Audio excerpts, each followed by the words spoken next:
नमस्कार दोस्तों, स्वागत है आपका हमारे YouTube channel Target Civil Services में।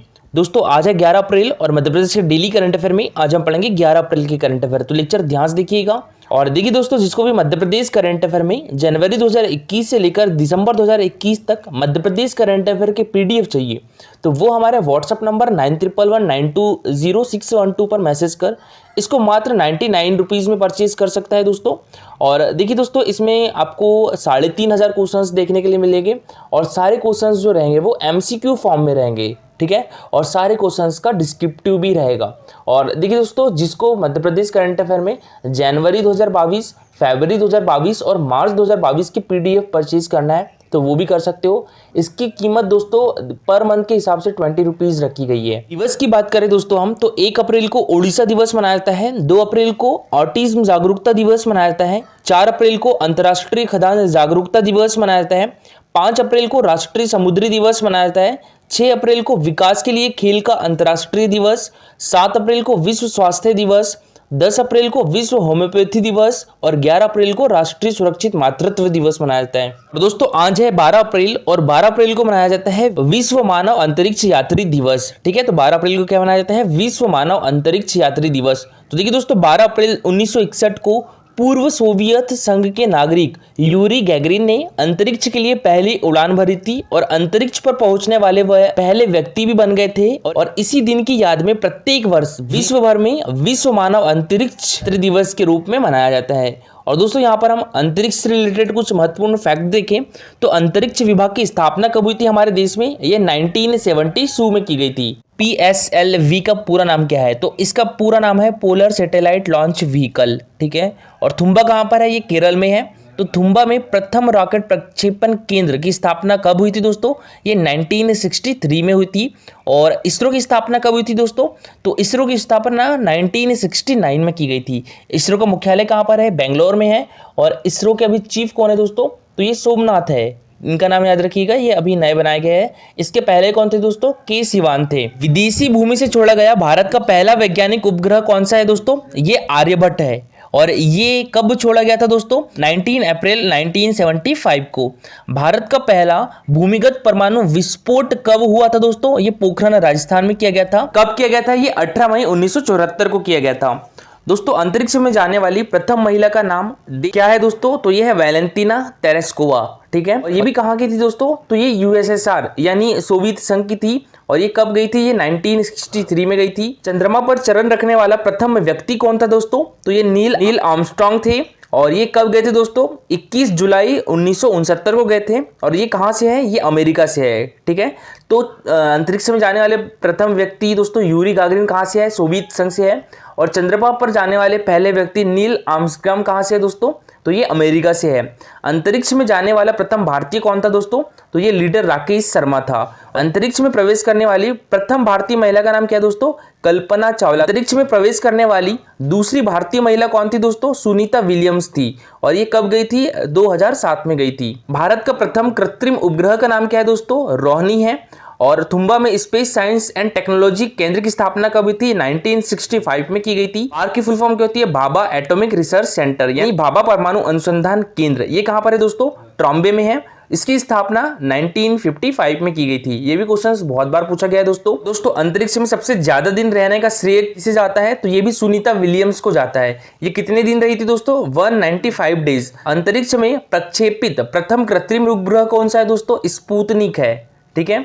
ये किसके द्वारा भेजा गया था? तो ये सोवियत संघ के द्वारा भेजा गया था। कब भेजा गया था? 1955 में भेजा गया था। प्रथम संचार उपग्रह का नाम क्या था दोस्तों? इको था, ठीक है। और ये किस वर्ष भेजा गया था? 1968 में भेजा गया था। किसके द्वारा? तो ये संयुक्त राज्य America, United state of America के द्वारा। हमारे देश का पहला रिएक्टर का नाम क्या है दोस्तों? अप्सरा है। प्रथम स्वदेशी निर्मित उपग्रह का नाम क्या है दोस्तों? इनसेट 2A है, ठीक है। और दोस्तों स्वदेशी निर्मित प्रथम प्रक्षेपास्त्र यानी मिसाइल कौन सी है? पृथ्वी है। भारतीय रमन अनुसंधान केंद्र कहाँ पर है दोस्तों? बेंगलोर में है, कर्नाटका की कैपिटल है। तारापुर परमाणु विद्युत ग्रह कहाँ पर है दोस्तों? ये मुंबई में है, महाराष्ट्र में। रावत भाटा परमाणु विद्युत कहाँ पर है दोस्तों? ये रावत भाटा में है, राजस्थान में। परमाणु ऊर्जा आयोग की स्थापना कब की गई थी दोस्तों? ये 1948 में की गई थी। ठीक है, और देश के सबसे बड़े परमाणु केंद्र ध्रुव ने काम करना आरंभ कब किया था दोस्तों? तो ये 8 अगस्त 1985 को किया था दोस्तों। और देखिए इससे रिलेटेड क्वेश्चंस पूछे ही जाते हैं दोस्तों, तो याद रखिएगा। चलिए दोस्तों, सबसे पहले हम जो कल करंट अफेयर पढ़े थे उसका रिवीजन कर लेते हैं, उसके बाद स्टार्ट करेंगे हम आज की करंट अफेयर। तो कल के करंट अफेयर में पहला क्वेश्चन था हमारा, देश में पहली बार मेडिकल नॉलेज शेयरिंग मिशन की शुरुआत किस राज्य सरकार के द्वारा की गई है दोस्तों? तो ये हमारी मध्य प्रदेश गवर्नमेंट के द्वारा की गई है। तो इसका आंसर क्या जाएगा? Option number C. ठीक है, मध्य प्रदेश। क्वेश्चन दोस्तों हमारा, स्मार्ट सिटीज इंडिया वर्ल्ड 2022 में इंदौर को निम्न में से किस अवार्ड से सम्मानित किया गया दोस्तों? तो ये public private partnership innovative award और स्मार्ट पार्किंग इनोवेटिव अवार्ड दोनों से। तो इसका आंसर क्या जाएगा? Option number C. ठीक है, ए और बी दोनों। तो दोस्तों अभी हाल ही में इंदौर डिस्ट्रिक्ट को स्मार्ट सिटीज इंडिया वर्ल्ड 2022 में public private partnership innovative award और स्मार्ट पार्किंग इनोवेटिव अवार्ड दोनों से सम्मानित किया गया है। नेक्स्ट क्वेश्चन दोस्तों हमारा, मध्य प्रदेश के किस राष्ट्रीय उद्यान में बैगा कल्चर हब बनाया जाएगा दोस्तों? तो ये कान्हा राष्ट्रीय उद्यान में। तो इसका आंसर क्या जाएगा? Option number A. ठीक है दोस्तों, कान्हा राष्ट्रीय उद्यान में बैगा कल्चर हब बनाया जाएगा।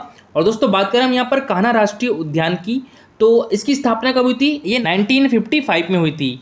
ठीक है, और ये हमारे मध्य प्रदेश के मंडला डिस्ट्रिक्ट में है दोस्तों। और हमारे मध्य प्रदेश का सबसे पुराना नेशनल पार्क कौन सा है? तो वो भी कान्हा राष्ट्रीय उद्यान है। और सबसे बड़ा राष्ट्रीय उद्यान कौन सा है दोस्तों? तो वो भी कान्हा राष्ट्रीय उद्यान है। ठीक है, और दोस्तों ये कितने वर्ग किलोमीटर क्षेत्र में है? तो 940 वर्ग किलोमीटर क्षेत्र में है। बात करें सतपुड़ा राष्ट्रीय उद्यान की, तो दोस्तों ये किस जिले में है? होशंगाबाद डिस्ट्रिक्ट में है। और सतपुड़ा राष्ट्रीय उद्यान की स्थापना कब हुई थी दोस्तों? तो ये 1983 में हुई थी। ठीक है, और देखिए सतपुड़ा राष्ट्रीय उद्यान को यूनेस्को द्वारा 2021 में यूनेस्को द्वारा विश्व धरोहर स्थल की परीक्षण सूची में भी शामिल किया गया है। बात करें पन्ना राष्ट्रीय उद्यान की दोस्तों, तो पन्ना राष्ट्रीय उद्यान हमारे मध्य प्रदेश के छतरपुर तथा पन्ना डिस्ट्रिक्ट दोनों में है। और इसकी स्थापना कब हुई थी? ये 1981 में की गई थी। ठीक है, बात करें बांधवगढ़ राष्ट्रीय उद्यान की दोस्तों, तो ये हमारे मध्य प्रदेश के उमरिया डिस्ट्रिक्ट में है। और इसकी स्थापना कब की गई थी? 1968 में की गई थी। और देखिए दोस्तों हमारे मध्य प्रदेश में कितने राष्ट्रीय उद्यान हैं? तो ये 12 राष्ट्रीय उद्यान है। ठीक है, सबसे पहला राष्ट्रीय उद्यान कौन सा था दोस्तों? तो ये कान्हा राष्ट्रीय उद्यान था। और जो सबसे बाद का राष्ट्रीय उद्यान है वन विहार राष्ट्रीय उद्यान, इसकी स्थापना कब की गई थी दोस्तों? 2018 में की गई थी। ठीक है, और वन विहार राष्ट्रीय उद्यान कहाँ पर है? तो ये हमारे मध्य प्रदेश की राजधानी भोपाल डिस्ट्रिक्ट में है। और देखिए दोस्तों हमारे मध्य प्रदेश में 6 राष्ट्रीय उद्यान जो है वो प्रोजेक्ट टाइगर के अंतर्गत शामिल है। तो वो कौन कौन से हैं? तो उसमें कान्हा राष्ट्रीय उद्यान एक, सतपुड़ा राष्ट्रीय उद्यान, पन्ना राष्ट्रीय उद्यान और बांधवगढ़ राष्ट्रीय उद्यान, ये 4 हो गए। और 2 कौन कौन से हैं? एक तो पेंच राष्ट्रीय उद्यान है। ठीक है, और एक कौन सा है? संजय डुबरी राष्ट्रीय उद्यान। पेंच राष्ट्रीय उद्यान सिवनी और छिंदवाड़ा डिस्ट्रिक्ट दोनों में आता है। और जो संजय डुबरी राष्ट्रीय उद्यान है वो सीडी डिस्ट्रिक्ट में आता है। चलिए दोस्तों अब स्टार्ट करते हैं हम आज की करंट अफेयर। तो आज की करंट अफेयर में पहला क्वेश्चन है हमारा, हाल ही में हमारे मध्य प्रदेश के मुख्यमंत्री श्री शिवराज सिंह चौहान ने मध्य प्रदेश के किस जिले से जलाभिषेक अभियान की शुरुआत की है दोस्तों? तो ये हमारे मध्य प्रदेश के रायसेन डिस्ट्रिक्ट से। तो इसका आंसर क्या जाएगा? Option number A. ठीक है, रायसेन डिस्ट्रिक्ट किस अभियान की शुरुआत की है दोस्तों? रायसेन डिस्ट्रिक्ट से जलाभिषेक अभियान की। और दोस्तों हमारे मध्य प्रदेश का पहला जिला कौन सा है जहां पर जल जीवन मिशन के अंतर्गत प्रत्येक परिवार के घर जल पहुंचाया जा चुका है? तो वो है बुरहानपुर। हमारे मध्य प्रदेश में जल जीवन मिशन में प्रथम स्थान पर कौन से संभाग है? तो ये इंदौर संभाग है। ठीक है, और इंदौर संभाग में ही आता है बुरहानपुर।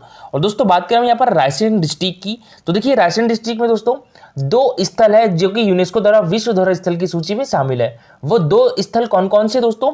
तो एक तो भीमबेटका है दोस्तों, और एक है सांची। ठीक है, तो सांची स्तूप को यूनेस्को द्वारा विश्व धरोहर स्थल की सूची में कब शामिल किया गया था? ये 1989 में किया गया था। ठीक है, और भीमबेटका की गुफाओं को यूनेस्को द्वारा विश्व धरोहर स्थल की सूची में कब शामिल किया गया था दोस्तों?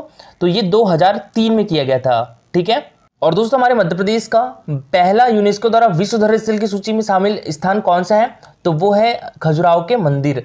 इनको कब शामिल किया गया था दोस्तों? ये 1986 में शामिल किया गया था। तो देखिए दोस्तों मुख्यमंत्री श्री शिवराज सिंह चौहान ने 11 अप्रैल 2022 को रायसेन जिले की गैरतगंज तहसील के कहुला ग्राम में आयोजित जल संसद में जल अभिषेक अभियान की शुरुआत की।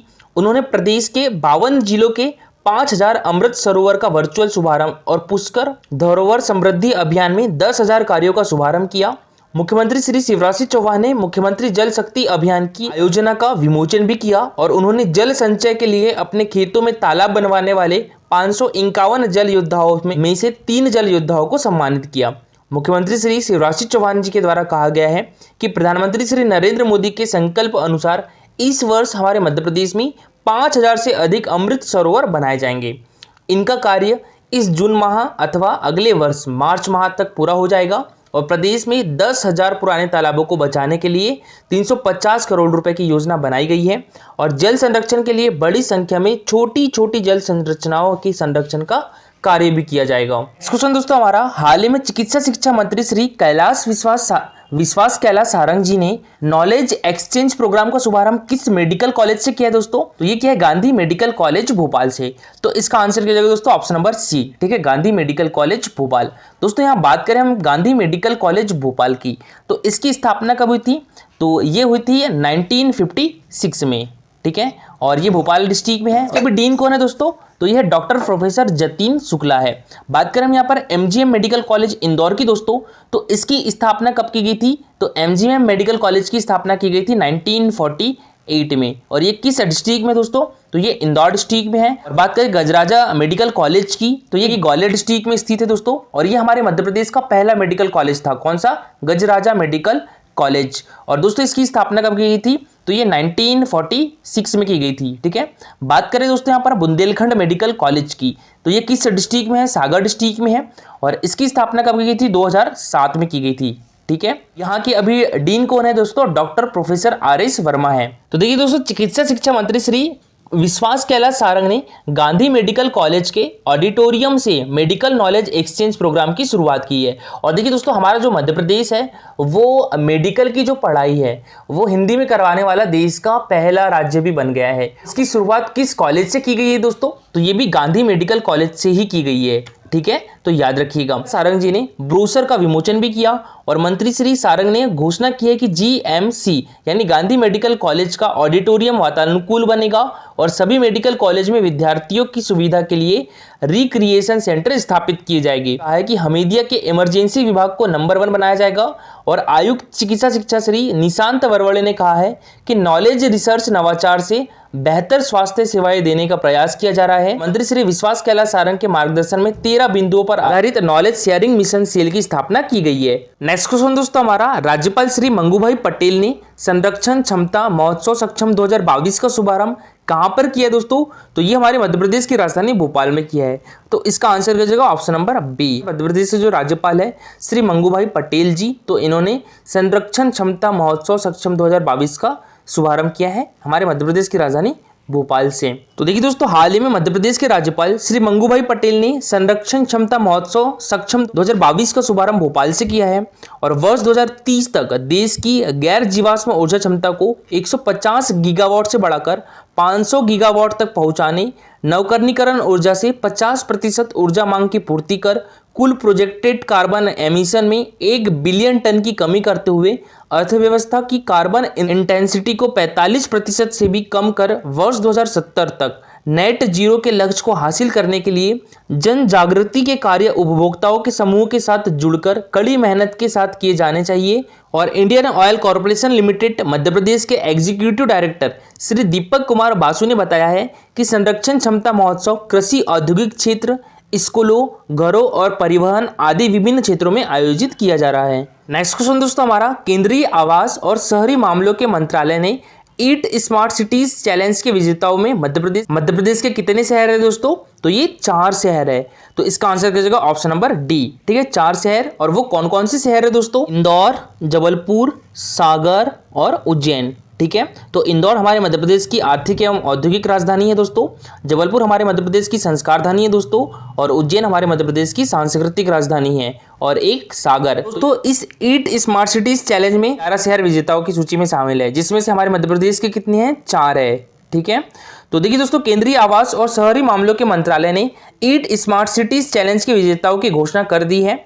इसमें 11 शहरों को विजेता घोषित किया गया है दोस्तों। इसमें सर्वाधिक 4 शहर इंदौर, जबलपुर, सागर और उज्जैन हमारे मध्य प्रदेश के हैं, और प्रदेश विजेता शहर को 50 लाख रुपए का पुरस्कार प्राप्त होगा दोस्तों। इन्हें जुलाई 2022 में बर्मिंघम में होने वाले कार्यक्रम में भी शामिल होने का अवसर मिलेगा। नागरिकों का खानपान उचित, व्यवस्थित और सही हो, जिससे स्वास्थ्य के साथ आर्थिक प्रणाली का दृष्टिकोण भी सुव्यवस्थित करने के मद्देनजर भारत सरकार द्वारा eat right India cities challenge competition आयोजित किया गया। इसमें देश के 11 शहरों में से सर्वाधिक मध्य प्रदेश के 4 शहरों को स्थान प्राप्त हुआ है, और शहरी स्तर पर ईट राइट इंडिया के दृष्टिकोण को बढ़ाने के लिए 15 अप्रैल 2021 को भारतीय खाद्य सुरक्षा और मानक प्राधिकरण यानी FSSAI के सहयोग से केंद्रीय आवास और शहरी मंत्रालय के द्वारा चुनौती शुरू की गई थी। और देखिए दोस्तों, कुछ दिन पहले ही हमने ये क्वेश्चन करा था, ईट राइट स्टेशन का दर्जा प्राप्त करने वाला मध्य प्रदेश का पहला रेलवे स्टेशन कौन सा बन गया दोस्तों? तो सागर रेलवे स्टेशन बन गया है। ठीक है, करें दोस्तों यहाँ पर हम FSSAI की, तो इसकी फुल फॉर्म होती है food safety and standard authority of India. इसकी स्थापना दोस्तों 5 सितंबर 2008 को हुई थी और इसका जो हेडक्वार्टर है दोस्तों जो न्यू दिल्ली में है और इसके अभी चेयरपर्सन कौन है? राजेश भूषण है। ठीक है, तो दोस्तों ईट स्मार्ट सिटीज चैलेंज का उद्देश्य स्मार्ट शहरों को एक ऐसी योजना विकसित करने के लिए प्रेरित करना है जो खाद्य संबंधी मुद्दों से निपटने के लिए स्मार्ट समाधानों के अनुप्रयोगों के साथ संस्थागत, भौतिक, सामाजिक और आर्थिक बुनियादी ढांचे द्वारा समर्थित एक स्वस्थ, सुरक्षित और टिकाऊ खाद्य वातावरण का समर्थन करती है। खाद्य सुरक्षा और नियामक वातावरण को मजबूत करके उपभोक्ताओं के बीच जागरूकता और उन्हें भारत के स्मार्ट शहरों में बेहतर भोजन विकल्प बनाने का आग्रह कर ईट राइट इंडिया में विभिन्न पहलों को अपनाने और बढ़ाने में उनके प्रयासों को पहचानने के लिए शहरों के बीच एक प्रतियोगिता के रूप में चुनौती की कल्पना की गई है।